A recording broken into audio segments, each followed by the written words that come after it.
एक लीला सुनिए, सब लोग इधर देखो, उसके बाद हम कथा विश्राम करेंगे। हनुमान जी लौट रहे थे लंका से, पुष्पक विमान में राम जी के साथ बैठे थे। तो राम जी जगह जगह दिखाते जा रहे थे जानकी जी को, पता है आपको यहाँ पे हमने ऐसा किया था, यहाँ पे हमारी बली को हमने, बाली को हमने बाण मारा था, इधर बैठ करके हम सब बानरों के साथ में हमने मीटिंग करी थी, यहाँ पर ये हुआ था। सारे स्थान दिखाते हुए जा रहे थे राम जी। तभी एक स्थान आया, उसको देख करके हनुमान जी के नेत्र सजल हो गए। राम जी बोले, हनुमान जी आप क्यों रो रहे हैं? हनुमान जी बोले, अब जो नीचे स्थान है ना, ये मेरी जन्मभूमि है, यहां मेरा जन्म हुआ है, और मैं अपनी मैया अंजनी मैया से बहुत वर्षों से मिला नहीं हूं। मुझे सीता जी में ही अपनी मां दिखती हैं, पर क्योंकि जन्म स्थान के ऊपर से जा रहे हैं तो मुझे याद आ गई मां की। राम जी बोले, इसी वक्त यहीं पर ही विमान रोको, नीचे चलो, तुम अपनी मां से। नहीं नहीं भगवान, लेट हो जाएंगे। बोले, नहीं कोई देरी नहीं, हम भी मिलेंगे, हमारे हनुमान जी की माता जी का हम भी दर्शन करेंगे। हनुमान जी बोले, आप मिलेंगे मैया से? बोले, हाँ मिलेंगे, चलो। और महाराज, अब कई लोग तो अलग अलग स्थान बताते हैं, पर एक प्रकार से श्री हनुमान जी महाराज महाराष्ट्र में जन्मे, नासिक के पास में श्री हनुमान जन्म स्थान है, ऐसा माना जाता है। सब लोग अलग अलग स्थान मानते हैं, पर हम नासिक में गत वर्ष 1 महीना थे, तो वहां हमको वहीं बताया गया कि यहीं पर ही श्री हनुमान जी महाराज का जन्म हुआ। दंडक वन, दंडकारन वन, और लगता भी है वहां स्थान पर, ऐसा प्रतीत भी होता है कि हनुमान जी यहीं जन्मे होंगे। तो वहां पहुंचे और सीता जी, राम जी, सब लोग गए। तो देखा एक पर्वत के ऊपर नेत्र बंद करके बैठी अंजनी मैया। नेत्र खोल करके जैसे ही देखा तो सामने राम जी, जानकी जी, लक्ष्मण जी, सब बानरों की सेना और श्री हनुमान जी महाराज आ रहे हैं। अंजनी मैया के नेत्र सजल हो गए, दंडवत प्रणाम किया। बोले, वाह, ऐसा पुत्र पूरे विश्व की मैयाओं को मिले जो साक्षात भगवान को लेकर के आवे। हनुमान जी को हृदय से लगा करके मैया बड़ी प्रसन्न हो गई। अरे मेरे लाल, अरे मेरे सुत, खूब पुचकारने लगी। वो प्रेम देख करके सबके नेत्र सजल हो गए। कितना प्रेम कर, हनुमान जी इतने बलवान हैं, लेकिन मैया को देख करके बालवत हो गए, छोटे से लाला बन गए। जैसे एक लाला अपनी माँ के वक्ष पर ऐसे सिर रगड़ता है और माँ के गोद में बैठ जाता है, माँ के ऊपर चढ़ जाता है, ऐसे हनुमान जी चढ़ गए अपनी मैया के ऊपर। और ये श्री अंजनी मैया एक बालवत, जैसे लाला को प्रेम करती हैं, ऐसे हनुमान जी को हृदय से लगा के खूब पुचकार रही हैं। हनुमान जी के नेत्र सजल हो गए, राम जी के नेत्र सजल हो गए देख करके अंजनी मैया के इस प्रेम को। अब मैया बोली, लाला चल अब उतरो, देखो ठाकुर जी आए, कुछ सामग्री बनाऊं, कुछ पधराऊं इनको। सामग्री सिद्ध की अंजनी मैया ने, राम जी को अपने हाथ से भोजन पवाया। हनुमान जी आज इतने प्रसन्न हैं कि मेरी जन्मभूमि पर राम जी आए हैं।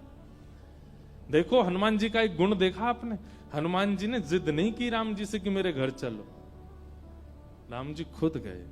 यही होना चाहिए एक भक्त का स्वरूप, अपने गुरु से, अपने आचार्य की, उनकी इच्छा है जहां वहां चलो, अपनी इच्छा से नहीं।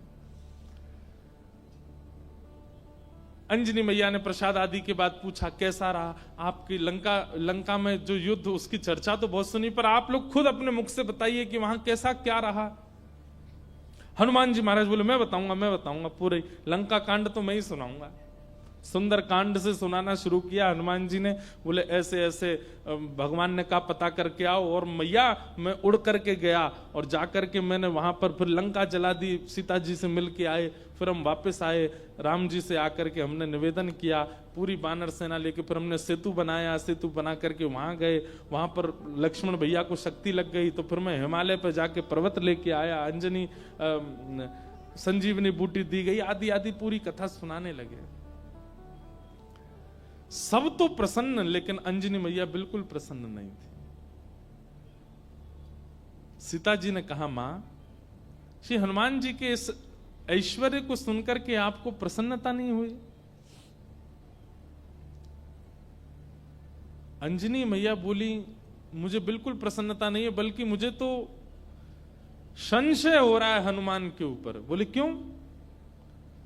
बोले हनुमान के होते हुए भी राम जी को इतना परिश्रम क्यों करना पड़ा? ये मेरा पुत्र हनुमान है, इसकी परवरिश ऐसी हुई है, इसका लालन पालन ऐसा हुआ है कि ये अकेला चाहे तो अपने एक बाम पाद प्रहार से पूरी लंका को रसातल में भेज सकता था।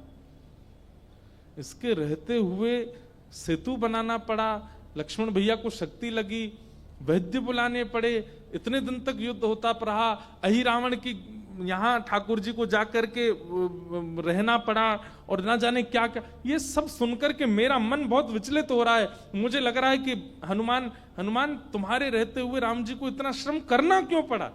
अरे तुम्हारे लिए तो बाएं हाथ का खेल है, तुम जाकर के पूरी लंका का नष्ट करके रावण को रसातल में फेंक करके सीता जी को कंधे पे बैठा करके ले आते तुम। इतना श्रम करने की आवश्यकता ही नहीं थी, करना क्यों पड़ा? तो ये बात सुनकर के और तो किसी के मन में नहीं, पर लक्ष्मण जी के मन में थोड़ा सा आया कि मैया को कुछ ज्यादा ही बल का ये मान है कि बहुत ज्यादा बलवान है। अरे ठीक है, हनुमान जी हो गई लीला पूरी, अब इतना क्रोध क्यों कर रही है बेचारी उन पे? अंजनी मैया समझ गई, लक्ष्मण जी अभी समझ नहीं रहे कि मैं क्या कहना चाह रही हूं। तभी अंजनी मैया एक दूर पर्वत पर गई और वहां पर्वत पर जाकर के हनुमान जी को टकटकी लगा के देखने लगी। तो हनुमान जी को देखते देखते अंजनी मैया के चित्त में वात्सल्य उमड़ा और वही वात्सल्य उनके पयोधर से दुग्ध बन करके बहने लगा। एक बूंद दुग्ध की पयोधर से निकल करके जैसे ही उस पर्वत खंड पर काले बादल आकाश में छा गए, पृथ्वी डामाडोल हो गई। लक्ष्मण लाल जी बोले ये क्या था? अंजनी मैया बोली ये अंजनी के पयोधर के दुग्ध के एक बिंदु का ये असर है। जिस बिंदु को पृथ्वी और ये पर्वत नहीं सहन कर पाते, उस बिंदु उस दुग्ध में पला बड़ा है हनुमान। उसको अपने गर्भ में धारण किया हनुमान ने। अंजनी के दूध को गर्भ में धारण करने की सामर्थ्य किसी की नहीं है। जीवन पर्यंत विवाहिता होते हुए भी, बालक होते हुए भी ब्रह्मचारिणी है अंजनी मैया। उनके दुग्ध को पिया है हनुमान ने, और उसके रहते हुए, इतना बलवंत होते हुए भी ये सब करना पड़ा।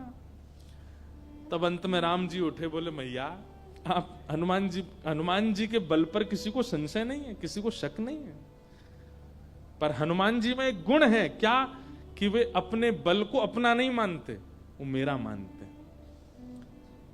वे चाहे तो जाकर के रावण को मार सकते थे, लेकिन वहां भी चिंतन कर रहे थे राम की आज्ञा नहीं है मुझे। वे चाहते तो पूरी लंका को जला नहीं, रसातल में फेंक देते, उठा करके उखाड़ करके।